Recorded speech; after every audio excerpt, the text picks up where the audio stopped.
بس انا اول مره اشرب ريد بول. بس تعالوا نشوف تمام ولا انتينال، فيلا بينا.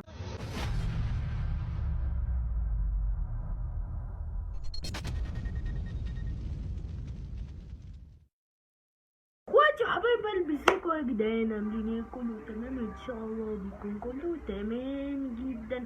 المهم هجرب عمري بقالي كتير ولا حتى شربته، اللي هي مشروب الطاقة اللي امي منعتني من زمان. ايوه انما دلوقتي كبرت، كبرت وبقيت عايزة اشرب ايه، واشرب بقى ايه تديني حماس وطاقة. هننده على السوستر. شكرا. ريد بول عملت بطعم جديد اسمه بول سمر اديشن بطعم الخوخ كده شكله. انتوا فاكرين يعني اشرب بالكنزايه دي؟ لا، ده انا عامل حساب.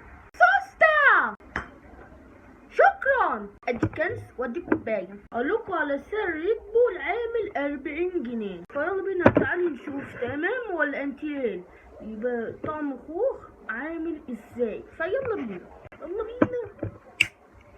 النهارده الحلقة برعاية مشروب الطاقة.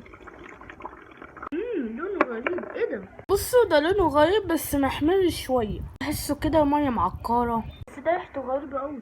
نقول بسم الله.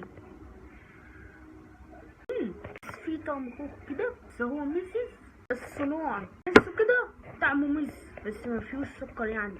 ده طعمه مزز اوي، طعمه مز. اللي بيحب حاجات مز يجيب، لو ما حبيتوش اوي الصراحة. اقول لكم ده انتينال، ده انتينال. بس كده يكون خلصت الفيديو. لو عجبك الفيديو ما تنساش تعمل لايك وشير والاشتراك في القناة. اوعى تنسى تفعل زر الجرس عشان يوصلك كل فيديوهاتنا الجديدة. اخواتي السلام.